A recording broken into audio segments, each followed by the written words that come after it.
Nema prave. Tako i naš 58 najbolje u celoj Amuji pali, svi tamo.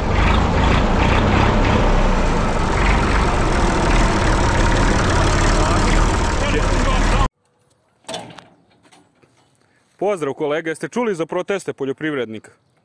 Čuo sam kolega i ja bih stvarno izašao, ali ne mogu, evo vidite, neregistrovani je traktor, nemam uslove, zaustavit će me policija, platit ću kaznu i ovako sam u problemima, naša roba sva jeftina, tako da stvarno nisam u mogućnosti da izađem. Pozdrav narode, dobrodošli na moj kanal. Ja sam Radoslav, ovo je Stefan i u današnjem videoklipu pričat ćemo o tome koliko košta i kako je skupa recimo polu popravka traktora kada se radi u današnje vrijeme naspram cijene svih naših proizvoda. Ovo je Stefijev 540. Star koliko? 50 godina. 50 godina ima. Znači bio je u dosta lošem stanju i on je rešio, pošto mu treba traktor prevashodno za šta? Za motanje bala, sirove masu, zeleno baliramo i motornu foliju. I Stefije, pošto motor mu je bio dobar, jel? Jeste, motor je rađen generalno pre 5 godina. I on je rešio malo da uloži u njega i sad ćete vidjeti koliko to sve košta. Znači kupljene su zadnje gume, ugrađena je ova razvodnik i pumpa, zupčasta pumpa, ubačena vidite ovdje od Zmaja rezervoar za ulje. I šta je još rađeno, Stefi? I hidraulična pumpa dole. Hidraulična pumpa je rađena, znači remont ili nova? Nova hidraulična pumpa. Nova hidraulična pumpa. I sad ćemo da čujemo koliko je ovo zadovoljstvo sve koštalo, znači evo vidite, to je znači pola traktora, kako da kažem.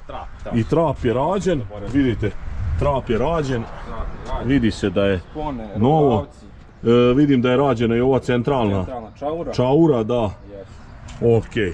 Čekaj, ovo je sad isto ova pumpa. Da, ovo je nova zupčasta pumpa. A kad si radio ovu pumpu, Bosch pumpu? To je rađeno pre par godina, jel? Da, pre 10 godina. Znači sad, da nam kažeš koliko je to sve koštalo. Evo ovako.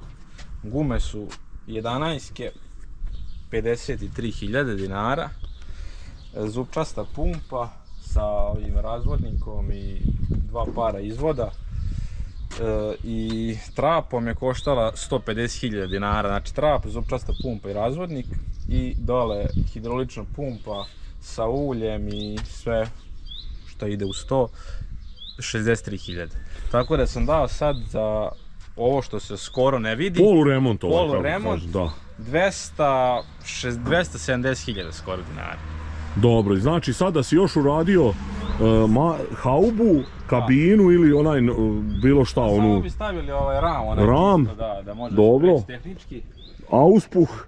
I da, malo limarija da se uloži i instalacija nova da se stavi i bio bi, da kažeš, kao pravi traktor. A koštalo bi 5.000 €. Da, koštalo bi 5.000 €. I evo vidite, i sad koliko je to sve nenormalno skupo, znači realno pitanje da li bi taj traktor vredeo 5.000 €, tako mislim bio bi sređen onda baš skroz. Sedište, evo i sedište bi trebalo promeniti.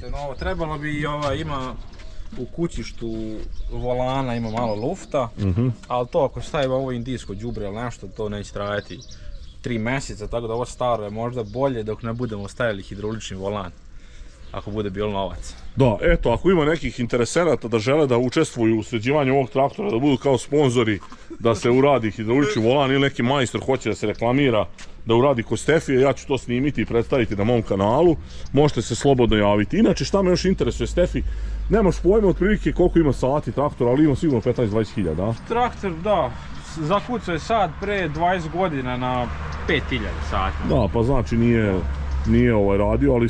Bilo je, sad daćemo ga u gvožđe staro i malo da ga sredimo, ipak nam treba takav traktor ko bicikli za te bale, za košenje, za grabljenje, za prikolice, vuču. Pa ne, kako staro gvožđe, on lepo i plavi. Tako da smo rešili malo da uložimo u njega. Pa nije baš malo.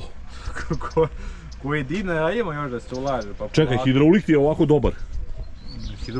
Hidraulika i to, sad si pumpa urađena, nema lufta. Nema lufta, ništa stoji bre, stoji 2-3 sata, nema šanse da pustiš. Eto, čuli ste sada ovo, vidite nove gume su Oska, to su ove turske, jel? Jeste, da, neke već jeftinijima, ali dobro, nove su jevi. Trebale bi da idu barem 10 godina, one su, inače što je zanimljivost, kaže da su one bile originalne kad je kupni traktor, tako što skinuti samo si neke Drugi par. Dobro, u stvari ti si umeđu vremenu ubacivao neke polovne, jel? Ubacivali smo, da. Šta smo našli? Eto, vidite, sad traktor još malo kad bi se ispeskirao i to sredio, bio bi baš dobar. Jeste, stavili smo ovaj blatura na Fergusona. Od topligi, komšijski. Uglavnom, eto, sad ste čuli koliko to košta, znači kompletan da je remont urađen po nekoj matematici koštao bi preko 500.000 dinara, tako da to cene nisu normalne, naši proizvodi svaki dan pojeftinjuju i ovo nema kraja ovoj propasti. Znači eto, traktor je, pokušao je da ga maltene renovira potpuno, na pola je urađeno, još ovo da sve uloži, znači maltene on više ne može da izvuče tu vrednost. Zato on kaže, sad je to dovedeno skroz do besmisla. Zakačiti njega? Da. Jer mix prikolica je minimalna 50 konskih snaga je potreba za mix prikolicu.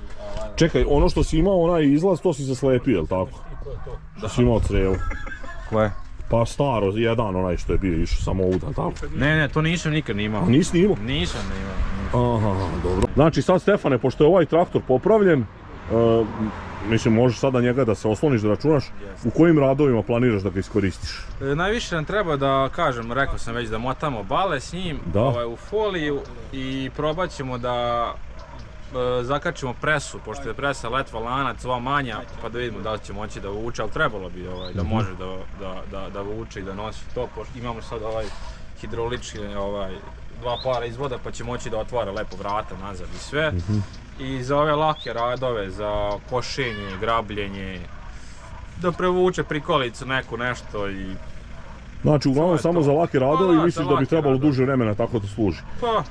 Šta se planiraš, pošto nemam pojma? Ćao, pošto vidim da ti je struja...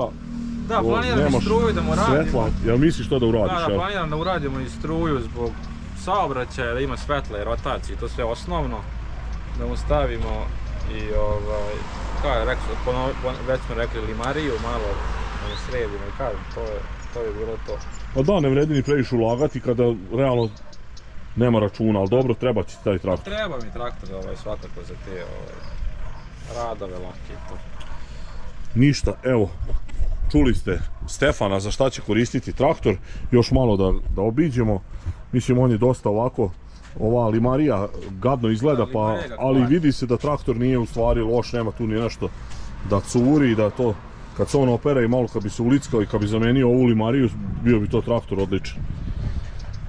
S obzirom da godinama nije ništa veliko ulagano, sem što je urađena generalno na motoru, da. I ove si gume, to si kupio prošle godine, jel? Ne, gume sam kupio pre 3 mjeseca. A pre 3 mjeseca prednje uzeo? Pre 3 mjeseca bila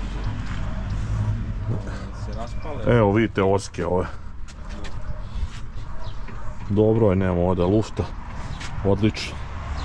I šta si još planirao? Rekao si mi da planiraš možda da ako prođeš na konkursu za mix prikolicu, jel bi nju vukao sa njim isto? Pa da, ako uspijemo da uzmemo tu mix prikolicu, pošto imamo dosta gove, da olakšamo sebi malo posao, da probamo sa njim da vučemo, jer potrebno je tamo, koliko sam čitao, snaga oko 40 do 50 konjskih snaga za tu mix prikolicu, pa vidjet ćemo da li će uspjeti da se izbori sa njom. Da li ćemo to na kardanu ili tako vrti izbaciti? Na kardanu, vrti ima reduktor neki koji malo olakšava to, tako da trebalo bi da može.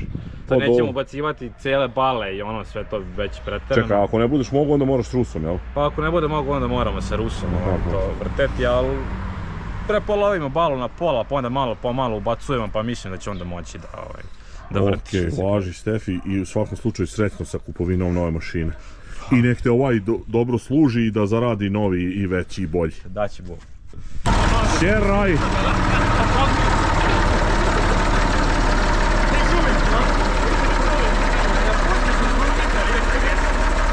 Jel sad ide dobro volan? Da, ide volan dobro. Bez voli. Jel se navikao sad ide dobro? Ne znam da ga teram ovako. Čovječe, tačno da je normalna hauba, bio bi lep traktor. Samo skini haubu, teraj bez. A ti će skinuti, zamete od kartona da napravi. Pa ništa, samo nek se vidi motor. Ništa, to je to, htio sam da vam prikažem kako izgleda ovo u današnje vrijeme, bilo kakvi ovi remonti mašina. Ljudi meni stalno pišu komentare, eto koliko košta servis za te skupe mašine, evo vidite sad koliko košta remont za jedan ovakav traktor i kao za moj 58-ak još bi možda skuplje bilo. Mi smo planirali tamo da uradimo možda u nekoj budućnosti isto hidraulični volan, tako da generalno sve je preskupo, čak po nekoj logici meni je lakše da održavam nove mašine nego stare. Uglavnom hvala vam na gledanju, ako do sada niste zapratili moj kanal obavezno zapratite. Ono što sam rekao, obavezno delite moje video snimke, to je jako bitno. Lajkujte, komentarišite. Vidimo se u sljedećem klipu. Pozdrav, evo, pozdravljamo vas. Pozdrav. Stefan i Mika. Pozdrav. Ćao.